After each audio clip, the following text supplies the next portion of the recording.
পরিবারের সবাইকে জানাই শুভ মকর সংক্রান্তি। মকর সংক্রান্তি মানেই যেন আজকে পৌষ আলগানোর দিন, ঘুড়ি ওড়ানোর দিন। আজকে সারা দিনটা সবাই যে যার মতো করে আনন্দ করবে, কেউ ঘুড়ি ওড়াবে, আর পিঠে পুলি তো আছেই, সবার ঘরে ঘরে সবাই খাবে। তাই আজকে ভোরবেলা উঠে পড়েছি, 4টেয় উঠেছি, 4:30 পৌষ আলগাচ্ছি। দেখো কীরকম করে আমরা পৌষ আলগাই।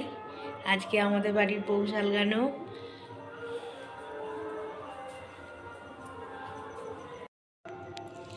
এখানে একটা চৌকি দিয়েছি, চৌকির ওপর একটা ঘট পেতেছি, ঘটে আমের পলক সিঁদুর লাগিয়ে নিয়েছি, নিয়ে তার আগে আলপনা দিয়ে দিয়েছি, দিয়ে এরকম একটা চালের পাত্রতে চাল দিয়ে, পয়সা দিয়ে, বাসাতা, 1 গ্লাস জল এইসব দিয়ে, আর এখানে ধূপ প্রদীপ জেলে, আর এই যে দেখছো এইগুলো গুঁড়ি দিয়ে, আর ফুল, সর্ষে ফুল, মটর ফুল আর গাঁদা ফুল দিয়ে পৌষ আলগেছি। এরকম করেই আমাদের দোরগোড়ায় পৌষ আলগাতে হয়, সেই জন্য আমিও আলগেছি। এটা হচ্ছে সোনার পৌষ, ছেড়ে যাবে না বলে সেই জন্য মা লক্ষ্মী এরকম করে ভোরবেলা পৌষ আলগাতে হয়। আমাদের সবার বাড়িতেই করতে হয়, যার যার যেমন নিয়ম আছে সে তারা তেমন করে। আমাদের এইভাবেই করি আমি প্রতিটা বছর। যেই থেকে আমার বিয়ে হয়েছে আমি ততদিন এরকমই পৌষ আলগে আসছি। এরকম আলপনা দিয়ে দিয়েছি।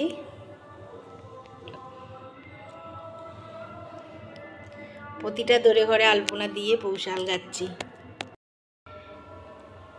দেখো আলপনা দিয়ে এইখানে দোরগোড়াগুলোতেও আলপনা দিয়ে দিয়েছি, দরজা গোড়ার সামনে প্রতিটা ঘরে ঘরেই দিয়েছি, ওপর নিচই সব ঘরেতেই দিয়েছি। আর এই দিকে দেখো আমার লালা ননিকেও সকাল সকাল তুলে দিয়েছি। ওরাও ঘুম থেকে উঠে ওদের মুখ টুক ধোয়ানো হয়ে গেছে, ধুয়ে ওদের পুজো টুজো করা হয়ে গেছে। ওরাও এখন ভোরবেলা আমার সাথে, এরাই উঠেছে ভোরবেলা, আর বাকি লোক সব ঘুমোচ্ছে এখন। এরা উঠেছে আর আমি উঠেছি। উঠে এদেরকে একটু আরতি টারতি করা হলো, সেবা দেয়া হলো, মঙ্গল আরতি করে টোরে ভোরবেলা আমার এই হলো। এখন